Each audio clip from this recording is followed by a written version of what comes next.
Biographie d'Alan Seeger. Il naît à New York le 22 juin 1888. Ses parents appartiennent aux vieilles familles aristocratiques de la Nouvelle-Angleterre. Il a 1 an lorsque ses parents déménagent pour Staten Island, qui forme le goulot du port de New York. Il habitera là jusqu'à l'âge de 10 ans, en compagnie d'un frère aîné et d'une sœur cadette. Des hauteurs de Staten Island, il découvre l'une des scènes les plus romantiques du monde, les portes de l'hémisphère ouest. De là, il voit les grandes vapeurs de tous les pays pénétrant en procession dans le port de New York. Au premier plan, c'est le phare de Robbins Reef à mi-distance, la statue de la Liberté, et tout au fond, les arches géantes du pont de Brooklyn et les grands buildings de Manhattan. Ce flot de bateaux croise celui des navires qui s'en vont vers les îles des boucaniers et vers les héros et les félons du vieux monde. Il connaît par cœur les noms de tous ces vaisseaux. En 1898, retour à New York, où il est élève de la Horace Mann School. Son grand plaisir est alors de courir derrière les voitures de pompiers. 2 ans plus tard, nouvelle migration. Sa famille part pour Mexico, où elle séjourne 2 ans. Ces 2 années vont avoir une importance déterminante sur le développement de la sensibilité de l'enfant. Si New York incarne le romantisme de la puissance, Mexico représente à la perfection le romantisme des paysages. Passer des États-Unis au Mexique, c'est comme passer d'un seul bond du nouveau monde dans l'ancien. La famille Seeger hante les vieilles bibliothèques des couvents et un tuteur va aider Alan à développer son goût pour la poésie et la bonne littérature. Quand ils reviennent aux États-Unis, les enfants sont déjà très familiarisés à la vie et à la nature des Mexicains, et ils y retournent souvent en vacances. Ils fréquentent la Hackley School à Tarrytown, au sommet d'une colline dominant la rivière Hudson, au milieu d'un vaste domaine de verdure. Il passe ensuite 1 année en Californie chez son tuteur pour raison de santé, puis entre à Harvard en 1906. Des lectures variées à la grande bibliothèque de Boston le plongent dans un univers contemplatif plutôt que vers la vie active. C'est là qu'il découvre les idéaux des preux chevaliers médiévaux dans la lecture de Chaucer. 2 ans plus tard, pourtant, il va émerger de sa coquille, découvrir la vie sociale et se faire beaucoup d'amis. Il traduit Dante et Arioste, est rédacteur du Harvard Monthly et publie ses premiers vers. Viennent ensuite 2 années à New York qui seront les moins fécondes, car il est encore indécis pour son avenir. C'est alors que se produit le grand événement de sa vie, le tournant. Son départ pour Paris en 1912, qu'il aborde avec l'esprit d'un romantique du XIXe siècle. Peu de gens mesurent alors l'impact des découvertes importantes qui vont donner le visage du XXe siècle. Électricité, automobile, aviation, téléphone. Dans sa chambre, près du musée de Cluny, il se sent chez lui, au milieu du monde insouciant des artistes et des étudiants du quartier latin, tout en faisant des incursions dans la haute société. Beaucoup de gens sont tombés amoureux de Paris, mais peu autant qu'Alan Seeger. Paris est pour lui une sorte de Bagdad, de Samarcande, les 1001 nuits. C'est à Paris qu'il écrira son premier grand recueil de poèmes, Juvenilia. Il n'oublie pas pour autant la province, car il aime tous les aspects du beau pays de France. Il visitera là aussi la Suisse. Vient l'année fatale, 1914. Il est à Londres, où il rencontre son père et passe quelques jours avec lui à Canterbury. Ils se quittent le 25 juillet. 2 jours plus tard, c'est l'ultimatum autrichien à la Serbie. La roue du destin est déjà en marche. Dès que la guerre lui paraît inévitable, il revient à Paris en passant par Bruges, où il laisse les manuscrits de ses poèmes à un imprimeur sans se douter des risques qu'ils encourent. Il s'engage dans la Légion étrangère avec une cinquantaine de ses concitoyens, dont Chapman. C'est un sentiment de loyauté envers le pays et la ville de son cœur, la France et Paris, qui le poussent à franchir ce pas décisif. Ce n'est pas une guerre contre la guerre, mais un combat pour la liberté et pour la France, dit-il. Il combattra pendant 2 ans sur tout le front, campagne qu'il consigne chaque jour dans son journal et qui lui inspirera ses plus beaux poèmes. Il meurt dans la Somme, le 4 juillet 1916, jour anniversaire de l'indépendance des États-Unis, devant le village de Bellois-en-Santerre, dont la place porte son nom.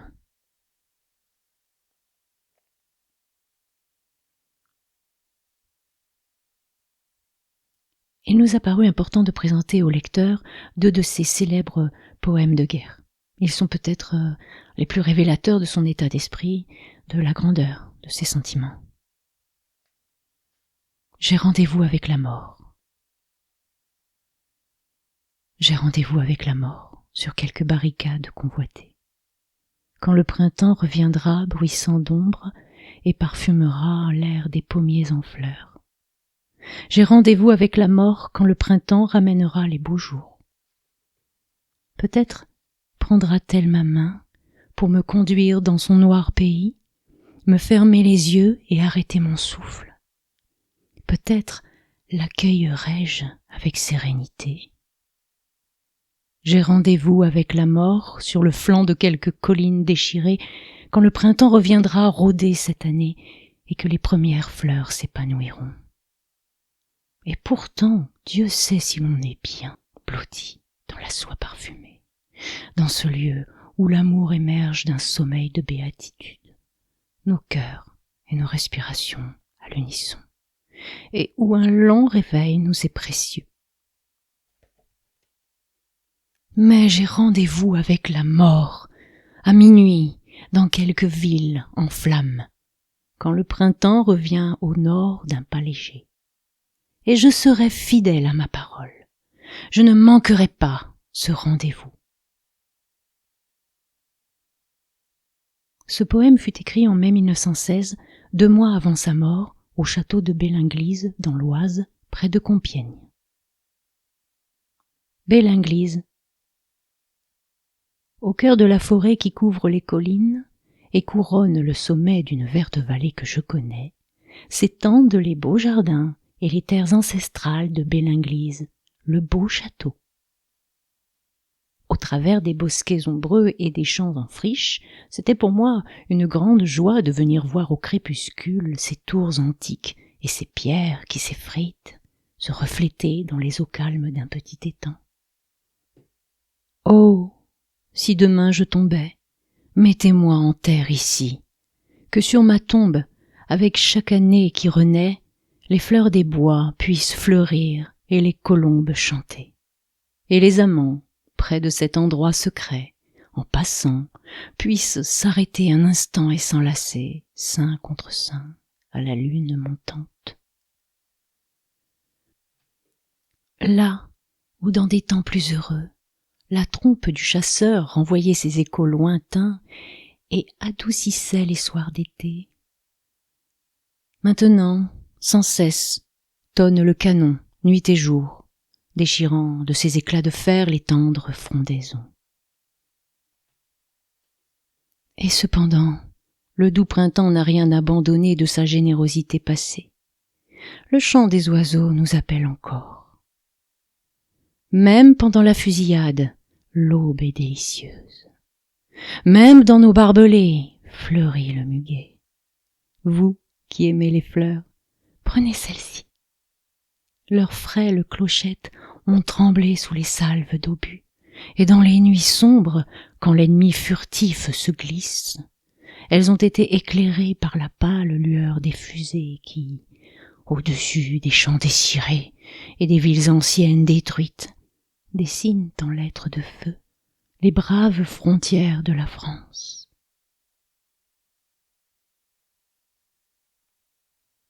La finesse d'esprit d'Alan Seeger nous a été révélée dans ses poèmes, dans des vers qu'on ne peut oublier et dont nous pensions qu'ils avaient atteint l'apogée de l'inspiration spontanée. Mais, comme une révélation de l'homme lui-même, cette simple prose les dépasse. Il serait vraiment difficile d'imaginer une narration plus simple et plus directe des faits que la sienne. Lettre et journal de guerre d'Alan Seeger. N.Y. Tribune. Lettre à sa mère, 23 octobre 1914. Cela vous intéressera sûrement de recevoir une lettre du front, bien que je n'ai guère de temps pour écrire. Je ne peux vous dire le nom du village où nous sommes cantonnés pour des raisons que vous comprenez. Nous nous trouvons à 17 kilomètres au sud-est de Reims. Je suis assis sur la bordure d'un trottoir à l'entrée d'une ville. Les maisons se terminent là, brusquement, et le vignoble jaunissant commence. La vue est dégagée jusqu'à la crête, à 10 kilomètres à peu près de l'autre côté de la vallée. Au centre, nos lignes et les lignes ennemies. Le bruit ininterrompu de la terrible canonnade me parvient, et je lève les yeux après chaque phrase pour voir les nuages de fumée à 4 ou 5 kilomètres de là. Les Allemands tirent des salves de 4 coups sur un petit village où se trouvent les batteries françaises. Les Français répondent par des obus explosifs qui soulèvent des colonnes de fumée au-dessus des tranchées allemandes. La moitié de notre régiment est déjà partie pour les tranchées. Il se pourrait que nous partions ce soir. Nous avons fait une marche de 75 kilomètres en 4 jours et sommes maintenant sur le front, prêts à partir à n'importe quel moment. Je me sens bien dans mon élément, car j'ai toujours soif de ce genre d'expérience qui donne à la vie toute son intensité. Chaque minute vaut des semaines d'une vie ordinaire. Comme le spectacle des vignobles ensoleillés est magnifique. Et quel curieux contraste!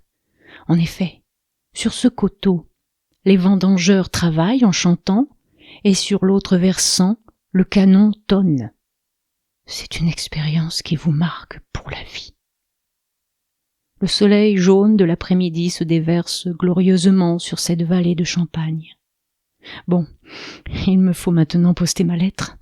Il y a tant à dire, hélas, et si peu de temps pour le faire.